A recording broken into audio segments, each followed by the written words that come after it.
This is the Coach's Wife Life podcast. I'm Kristen Eargle, your host, a former TV sports reporter and fellow college football coach's wife. I'll go one-on-one with the strong women who are the backbone of college athletics and athletics of all levels. And now, Coach's Wife Life. This podcast is brought to you by Ruler of Hope. Ruler of Hope is a nonprofit that supports medically fragile children. If you'd like to make a tax-deductible donation, you can use Venmo at Ruler-Hope or online at rulerofhope.org. Hey there, I'm Kristen Eargle, and we have an exciting podcast ahead. But first, I want to talk about something we all know way too much about: moving. Just the thought of that can bring an unsettling emotion. Well, I found a team that can take that load off your plate. It's D1 Relocation. This group can do it all. They can organize your move, coordinate with a moving company, and a trusted real estate agent. They can actually vet key household partners such as schools, insurance agents, physicians in the area. They can even help set up your Wi-Fi and water. It's incredible. So I've come to know this team, which is actually founded by a coach's wife. I think you should check it out. Whether you're looking to move now or in the future, it's d1relocation.com. Now on to our awesome podcast. Well, y'all, you're going to be so excited about my next guest. It's Billie Papuchis. She is Missouri's special teams coordinator's wife, Coach John Papuchis, coming to us from Missouri. How are things there in the SEC? Good. Actually, I am not there yet. Okay. This is the very first time that we have not moved right away. So Okay. I have a graduating senior all the way down to a kindergartner. And so this is the first time we have stayed behind. He's been there a couple months, but I was born and raised in that area, and we cannot wait to get there. I bet. Okay. So what was your welcome to this life moment for you? I would say I'm from a very, very small town. It's kind of like the first country town before you get to Columbia or Kansas City. And I remember going to some Chiefs games growing up and things like that. But I went to the University of Kansas. I did not miss any basketball games, but I was working a lot for the football games. And that's where I met my husband. And I will never forget, he got his first, the second GA job was at LSU. And when I pulled up to Baton Rouge, Louisiana, I had never experienced anything like that before. It was just, it's Baton Rouge, it's LSU. So going to that first game, I also remember sweating profusely. I remember like, where am I? This is the hottest place. So I would say just meeting a lot of the wives there and just diving straight into one of the biggest, best programs in the country. Like that was my welcome. Incredible times. Going back to that year and the sweating, I was a sports anchor there covering actually at the same time. And I'll never forget, my news director was like, "What's going on with your hair?" Because they brought someone from Denver as a consultant. Right. And I was like, "Do you know where we are right now?" I was like, "I try to go to, like record LSU and stand up right there and see if your hair comes back looking like someone who's recording in Denver." Like it is. I know.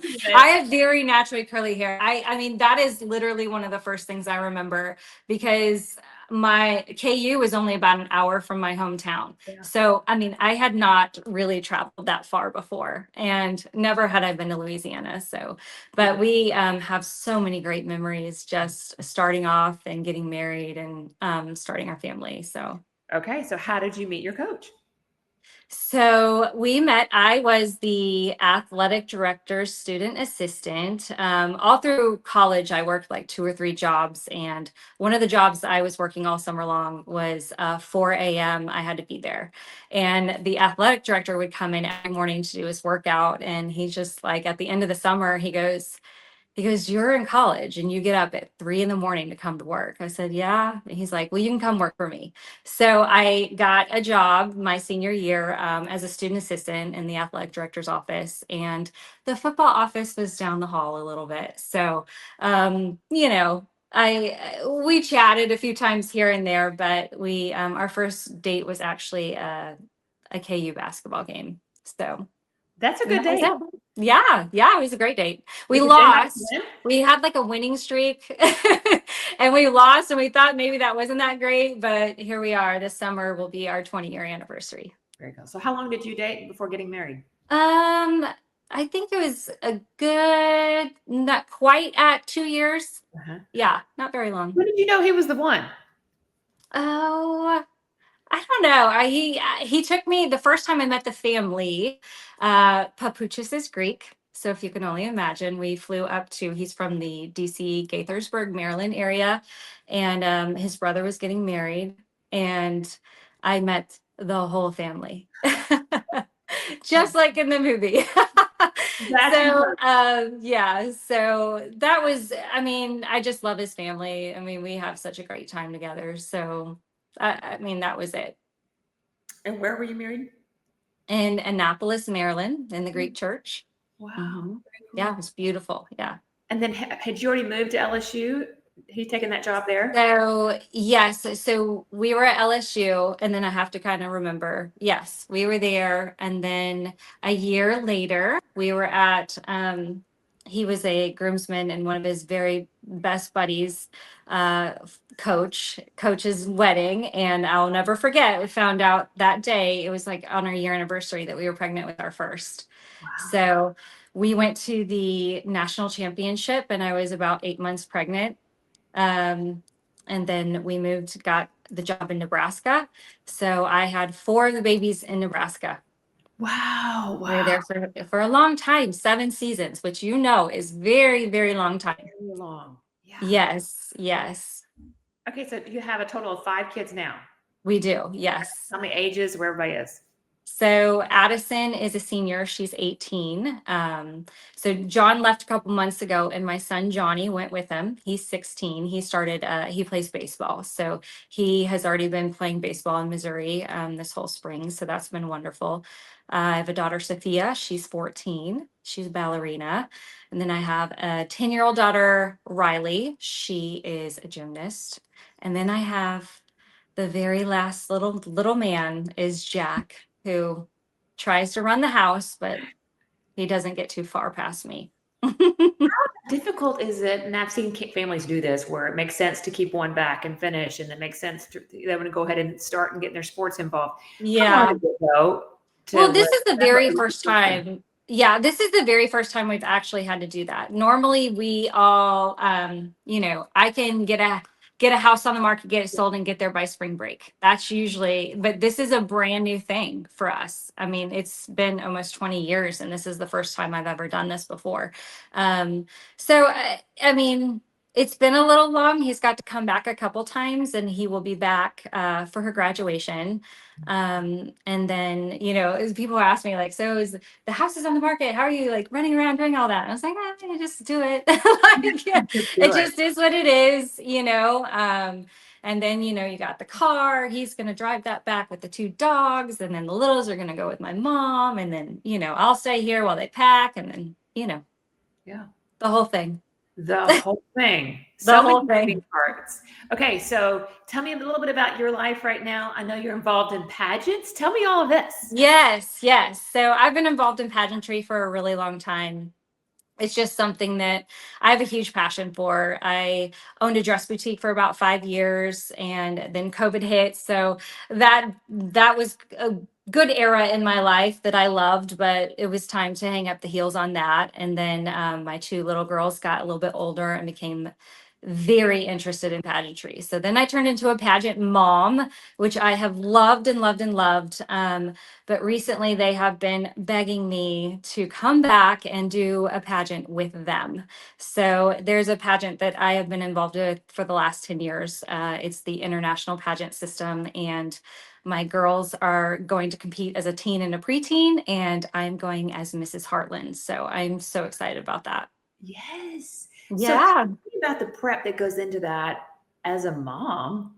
I mean, I would be, if I were to sign up today, there'd be so Yeah. much that I would want to do to fix. I know. No. I'm gonna have you signed up for one soon. I promise you. I'll get you.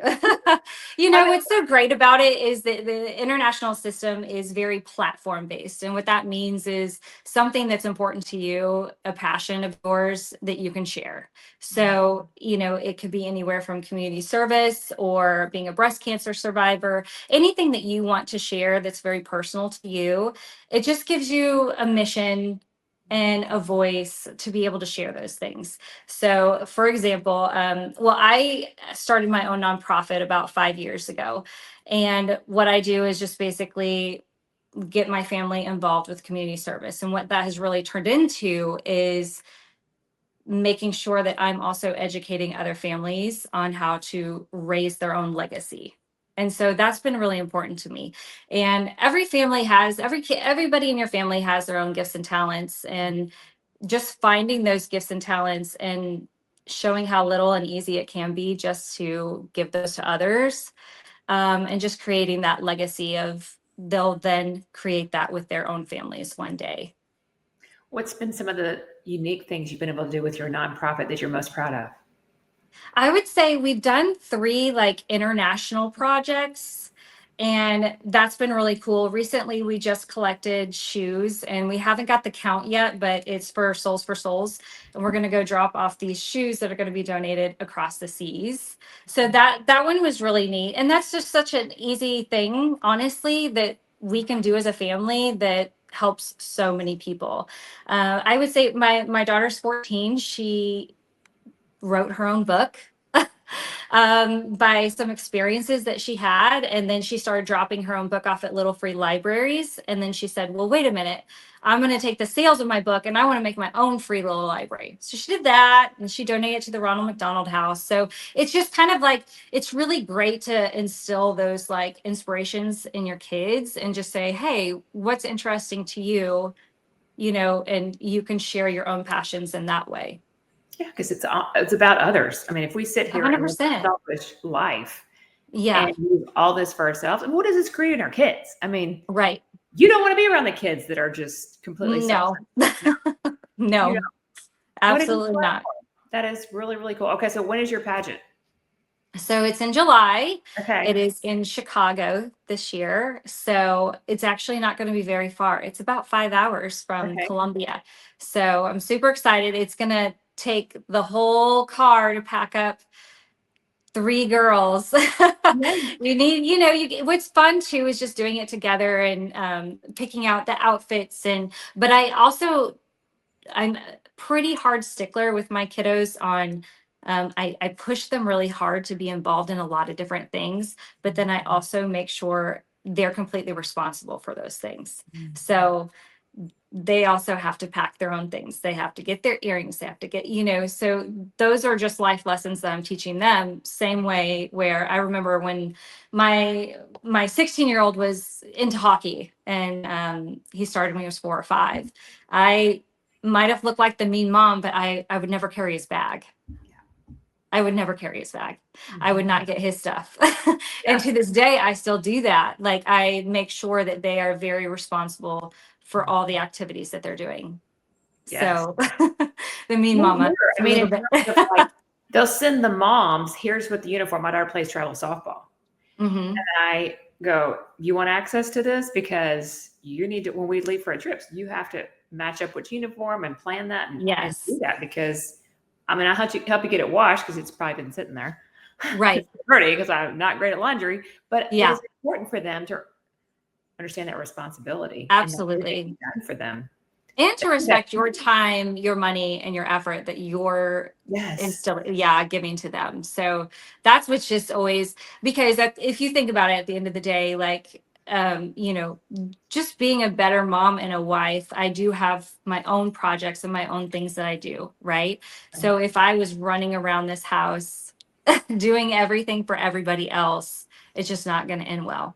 Yeah. So that's why pretty much by the time you get to kindergarten in my house, you better be about fully done with all your responsibilities and doing. I love this. A lot of times we'll do it for the older kids, and the younger kids, that's why I tend to seem like, oh, go get his whatever, I'm like, wait a minute. He's got to learn the same thing too. Yes. Right. And of course we have I didn't do that when Jack gets to do this. And I'm like, yeah, I know. Well, Jack will probably get a cell phone next year. I'm like, no, he's not. He's going to be in first grade. He's not getting his cell phone.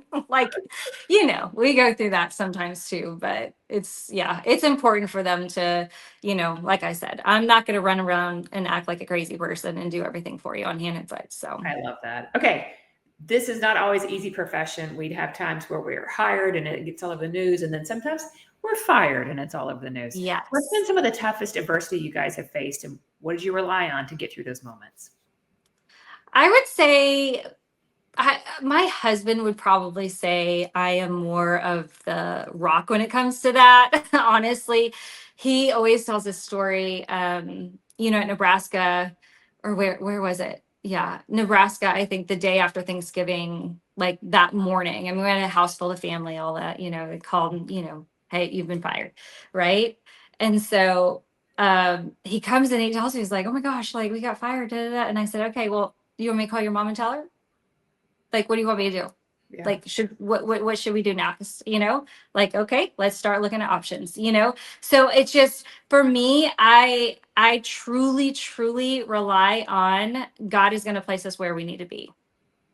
And God has a plan. And every single time there might be something, that doesn't make sense, I just always go straight back to that. This is in the plan, even, taking traveling and taking this job right now, did I do the right thing? Did I go back and forth? Yes, 100%. This is exactly where we need to be. So I know it doesn't sound very easy, but that is exactly just how I just keep going straight back to that. And that's how we move on. Do you think it changes you to go through those moments where it's so public and there are days when he questions or you question that, why did this happen? Or, we put all this work in it. What's wild to me sometimes is we'll put in the same amount of work and the players put the same amount of work, and it Oh, just, yeah. you have a losing season instead of a winning one. And Yeah, it just yeah. makes 0 sense. I Now, know. sometimes it does make sense. You're like, well, there was a few things, but it's Yeah, not yeah. work ethic. You're No, like, oh, we didn't get the calls, or but you can't say that publicly. But I mean, this profession is rough. I mean, it's just a really rough profession. You can't predict it. You can't really quite wrap your head around it or understand it. And a lot of times it's in the hands of other people, and then it's a hard profession, but that's why you just got to trust that in God, that he's going to place you where your life is supposed to be. do you have some wives that you call on when you get through those moments when you're like, I'm having a bad day? Like, I don't know. Sometimes, I would say these last like 5 to 6 years, this era that I've lived really here, we've been here for 6 seasons. I've so much enjoyed because my kids, again, are so incredibly involved. Like lacrosse, baseball, basketball. Like it is just nonstop. We have piano, we have ballet. I mean, you should see my schedule. And so for me, I've just really dived in and just been super involved in my kids. And that's just really where I put a lot of my time and energy. If my son has a baseball tournament over a weekend that's a football game, kids come first. So that's just how it is on our family. And, my husband's always like, I'd much rather you be with our son than be at my game. So that for me has been where I've just really put a lot of my time and energy, is really into my kids. But there's definitely a few of those wives that I can always call on, that, we're always there, and I really look up to. What do you think you're doing behind the scenes that's creating some success that your family has had, your husband has had on the field? I think it's just the support. Like he knows, and going back to like even pageantry, or I mentioned I'm a middle school girls basketball coach. Just having your own life and making sure that you don't lose that and lose what's important to you. Like for you, right? I mean, doing this podcast, that's so awesome. Right? I mean, that is only for you. And I think that just being that type of leader in your household and having your own things also makes you a better wife and a better mom. But it also gives him the comfort of knowing she's got it. Everything's taken care of. Like I can just really focus on my job. And that's what I'm here to do, is make sure that he's comfortable and he can focus on his job and he knows that everything is handled. And I take that role, and I love that role, and I feel like I do a pretty pretty good job at that role. So I do. There's something you said before we got started that was really was amazing. You talked about why you're involved in pageants. And I think that was really fascinating that you do something for yourself. It's kind of, we lose that a lot as coaches. Yes. Yes, I do. I feel like it is very easy to try to feel that need to step in and be that person and make all those connections with players or provide cookies or whatever your talent is that you're trying to do. But for me, my husband knows that our kids come first. And he always wants me there for them first. And so he'll call me in and he'll be like, okay, I don't want you to be at all these recruiting dinners, but I need you to be at this one, and this one. So I know with our relationship for as long as it's been, if he asks me to come, I'll be there no matter what I have to miss, because that is important to him. So I just feel like it's important to, again, not, that is his job. And I try to stick in my job. That's really, really good advice, though. I mean, because sometimes we can get our self-worth or right off of. But then when the games are over, it's just like, and then you're sitting around here in springtime. Yeah. Not me. It's like full blown, busy, and I'm doing all kinds of things. So like you just that in my mind is just an easier avenue for our families, is just making sure that you all have your own outlets. Are you able to bring your kids sometimes when you're living in the same city to be around the players and fit that in, or is that? Yeah, I mean, if it allows, but I'm telling you, with 5 kids and schedules, to be honest, I don't even know if I've been to a spring practice, and I don't even know how long. And also, this is probably a little more unconventional issue. Like you ask some other people, they're like, yeah, Billie just does what she wants to do. When it comes to when the kids are growing up, when it comes to bedtimes, I do not bring my children to the game if it's past their bedtime. I just don't. I've never done that. When do you get a babysitter? I do get a babysitter. I try to get a babysitter, or there has been times where I've stayed home if something didn't work out. And they're only allowed to come when they are old enough to behave well enough to come. So I've done that forever, and it's worked out. I've been a real stickler. I'm a real stickler for bedtimes. You can ask all of them. They know, like, because at the end of the day too, like, you need that consistency, so you don't drive yourself crazy. Yeah, so everybody needs a lot of sleep. That's good. I mean, yeah, it's good to have the structure of that. Kids thrive. Yeah, they do. And I just make sure that, and I remember even when they were little, if he would be getting home on that Thursday night, until they were about 4, like, sorry, they're in bed already. Like, that's just the way it was. But he was, he looks back on it now, he's like, this is so amazing. Like, we don't have kids. We have no issues with kids going to bed. They all sleep great. There's such development years, like, they need that rest. So there's a little schedule. How have you been able to get him to be really close to them? I guess FaceTime. And is he ever able to come into an event, or has it been tough a lot of times when? So I think it just depends on where we're at and what the event is and what the time of year is. We're at a place right now where my husband has not missed a baseball game with my sons. And that is just amazing. And he's able to come back here for graduation. And so those things are really awesome, because sometimes that doesn't always happen. But our kids have grown up that way, and they just understand it.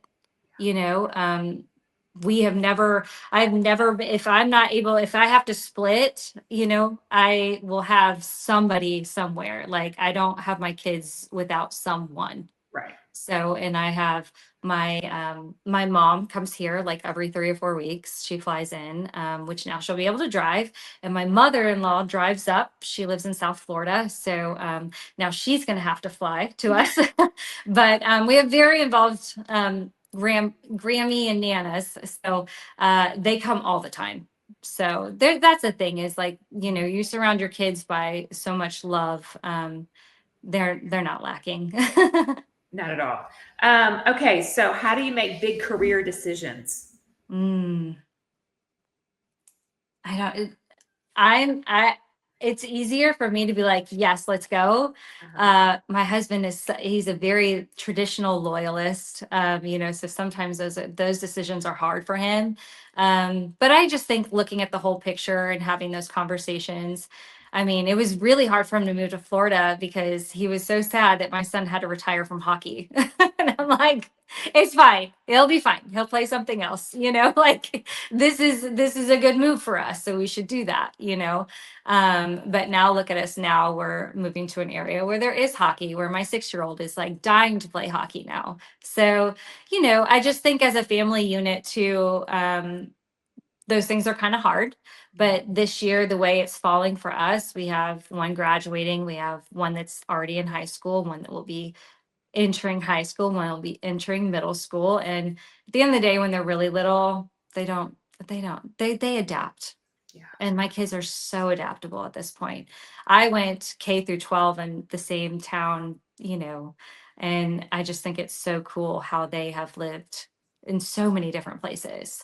The East Coast, the Carolinas, the Floridas, they've got to live all over the country. And I love that for them.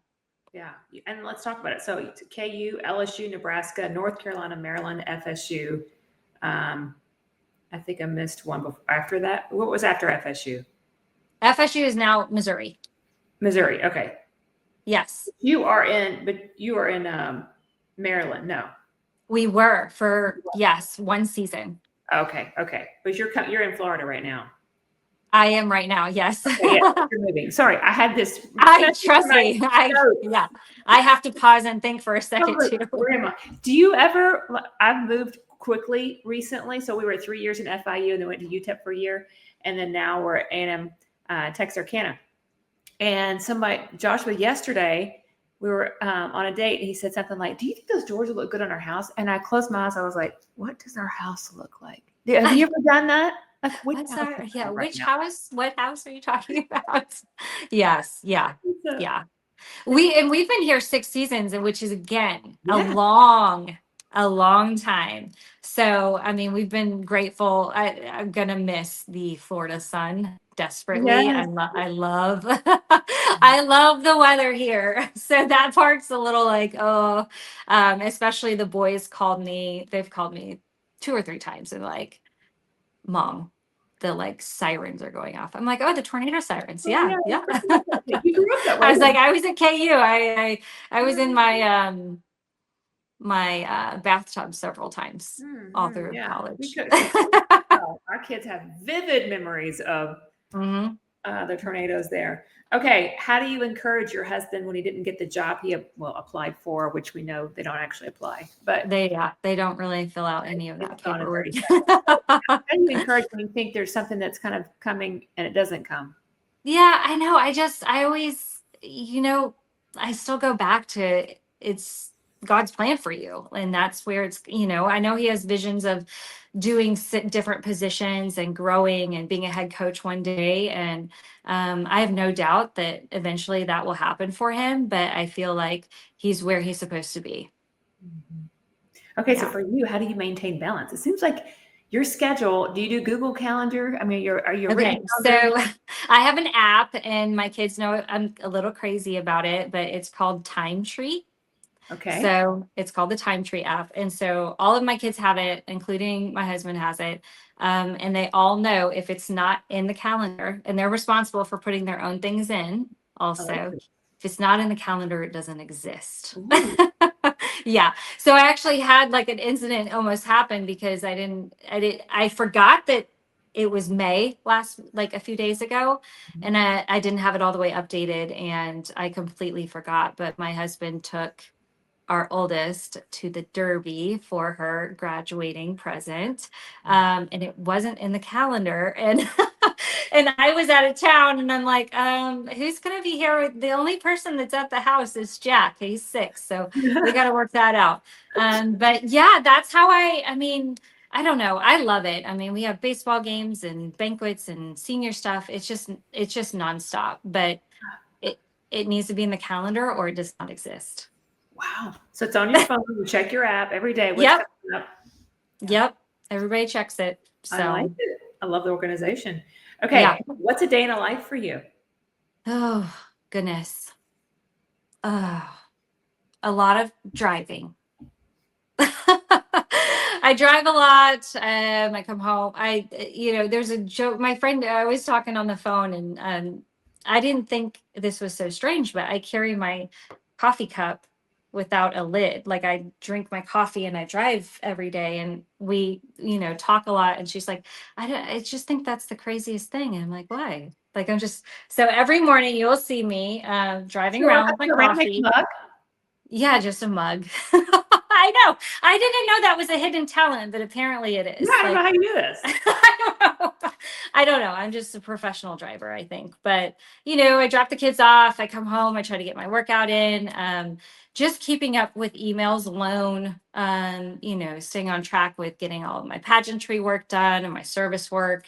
And before you know it, it's like 1:00. It's time, to go back and get them and then start the whole night shift, as I call it, which is the back and forth with, my other daughter does competitive gymnastics. So we have, gym every day, gym meets, or they'll have pageant practice that they'll need to practice their walking. We have piano. It's funny because my husband, I'm like, oh, you know what? I think Riley would be, we have one sitter that is the lead twirler at FSU. And I was like, Riley could totally do that. And my husband's like, are you crazy? Like, you're going to add another thing? I'm like, she would be so good at that. He's like, why do you do that to yourself? I'm like, I don't know. I just feel like I was that way all through school. And I just feel like it goes so fast. Here we are. She's going to graduate high school. And I'm like, why not have as many experiences as you possibly can right now? How do you even know what you're good at yet? You know what I'm saying? So I really do push them to do that, but it's busy. Okay. When do you cook dinner? Are y'all takeout? We eat at 5:00 every night, no matter who's home. I know. I told you I'm a little strict. So the dinner's at 5:00, whether you don't get home till 8:45 that night, or you eat at 5:00, or you have to eat at 4:15 before you go to dance. Like that's so. I have a little trick, and they used to complain about it, but when they were a lot younger too. This way, like if I was not there, a sitter or whatever could make it. But the home chef I use. Okay. And I've been using it for years. What is home chef? Is it like it just comes with all the ingredients together, basically, and a card, and you just make the dinner. So it basically does all your shopping for you, and it gives you like little packs of the seasoning and all that stuff. So 3 nights a week, and what's really gotten really great about it is that now my Addie is my oldest, my cooker is gone because she does at least one a week. Okay. So it's taught them also how to cook. Yeah, for sure. So now my 14-year-old is starting. So we're starting that process over because she's like, like so how do I do this? Do you have to kind of buy a larger portion because you have a larger family? Because it doesn't always come in like packs of 4 and stuff. Yes. So we do a serving of 4. And then I'm able to, we add in fruit or we add in salad. It always works out. So unless, and right now it works out really well because the 2 big boys are gone. Yeah, the bigger eaters are out. Right? Yes. Yes. Really But yeah, the home chef has just been, the kids for a while, they're like, oh, and I'm like, listen, you're having garlic chicken Alfredo tonight. Like, give me a break. Like, I'm like, this is regular food that you buy at the grocery store. It's just packaged up, So it's been great for their palate too, because I've learned, we had steak and risotto the other night and just learning how to make that stuff too. Yeah, that's incredible. I like it. Yeah. And then in between that, you do some takeout or what do you do? So Friday we always pizza. Okay. Like I have pictures of so the first three were born in like 4.5 years. I have pictures of them in their teensy tiny little, we would put a blanket down. They get those little, those little kid trays. Yeah. Yeah. And pizza and a movie, like for Friday night, like we still do it like every Friday. I Like love it. no matter what, we have pizza on Friday. Like that's just our thing. So, but the other days, like, sometimes it's like, find your own dinner, find your own food. We don't have time for this today. Like right now, I'm sitting there going, it's, we're as recording 12 something, like, what is for dinner? I don't know. I know it's the worst question I think a mom could ever be asked is what's for dinner. And that's what's so great is you get these recipe cards and they're just like on the counter. So like I don't get asked that. And if I do get asked that, because they still ask me and I just reply the same thing every time. And I don't know why they keep asking me because I just say food. You're having food. I love And then it. I say, have we ever missed a meal? No, you haven't. So No, you'll get fed. You'll be okay. that's true. Okay, so when you see the days that, the tough days, how do you block out Yes. the negativity on social media and still be involved in social media yourself? You just don't click, or do you read it all and then I filter do it for not. the family? How I do do you not click. I do not click. I do not read it. I do not follow it. I don't. In the world of pageantry, being on social media is a pretty big, important part. And a lot of that is not only showcasing the brand and the organization and trying to help with recruitment and be a role model for those organizations, but also just a bigger voice for your platform. So, which is incredibly important because you're sharing your passion. So a lot of times I will post and exit out,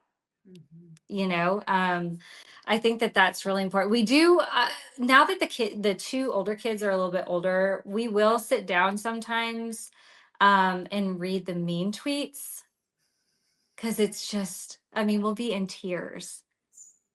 It's just so funny. It's so I know, like for some people, it might not be. um, but we have done that quite a few times. Is my and my son read the mean tweets, read the mean ones, and they're just and I don't know. We are in tears laughing about it. We just think it's so funny. But it is hard. I mean, the kids are older and they have access to all of that as well. And so just try to lead by example and not be bothered by it. Yeah, definitely. Okay, what do you say some of the most rewarding aspects to you about being a coach's wife? I would always say, if somebody asked me that, I always say I think it's so special that we actually get to watch our husband at their job.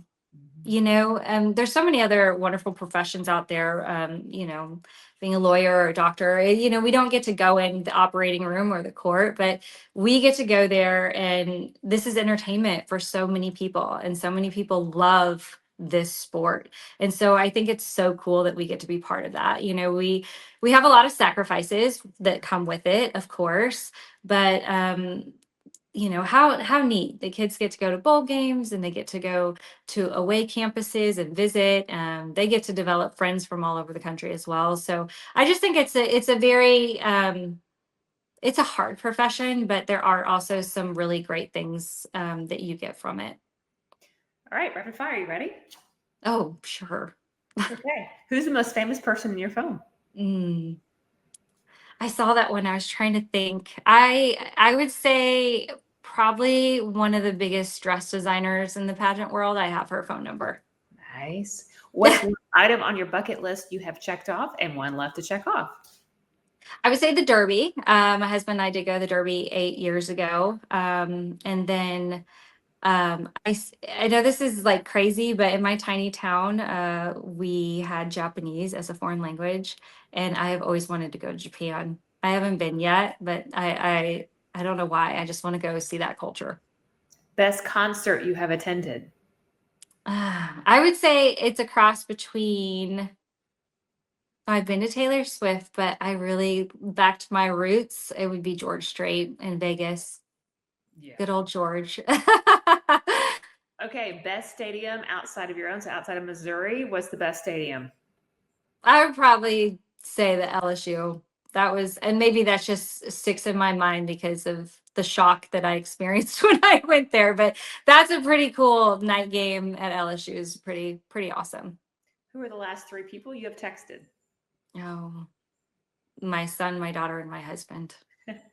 Favorite reels you follow on Instagram? I would say it's just a lot of pageant queens, you know. What about Also, your I love dress designers. Just I love that part, is just seeing like new designs come out and things like that. Do you watch people do their makeup? I'm not good at makeup. That Do is you not watch my gift. others do it though? Yeah, but that's not my gift or talent at all. No. You ask You look anybody. amazing. Did you do Oh, thank makeup you. today? I did. It's just like if you add a little eyelash and a little lip, it goes a long ways. Okay. What about your life impresses your kids the most? I don't know about you, but I think it is hard to impress our children. I think they, they're like, mom, I don't know. That's a hard question. I would say here's kind of funny when if I am sick, and everybody else has to really fend for themselves, I think that is where the high appreciation comes in. Like I had to cancel a couple weeks ago because I was on my knees cleaning up a mess that got all over from my little guy. And then I was not feeling good for about 3 days after. So I think that's when the appreciation comes in for sure, is when they see how much you actually really do. Without question. Other than that, I don't think I'm that impressive to them. We'll see. What about your what would be your walk-up song? Oh, Eye of the Tiger, easily. I love that song. I've always loved that song. I don't even know why. It's just it just gets me all excited. And actually, Little Jack has that this season for his walk-up song. It was between that and Metallica. So yeah, you can always see, like, we joke because we are, he is our fifth, and a lot of these kids are like, this is their first. And so, he gets to have some of that older culture with him too. Super fun. Well, best of luck in your pageant this summer. Thank you. With your daughters and your upcoming move. This has been so much fun.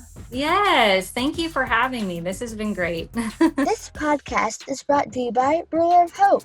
Ruler of Hope is a nonprofit that supports medically fragile children. If you'd like to make a tax-deductible donation, you can use Venmo at Ruler-Hope or online at rulerofhope.org. For a replay of this episode or previous episodes, visit coacheswifelife.org and follow us on social media at Coaches Wife Life.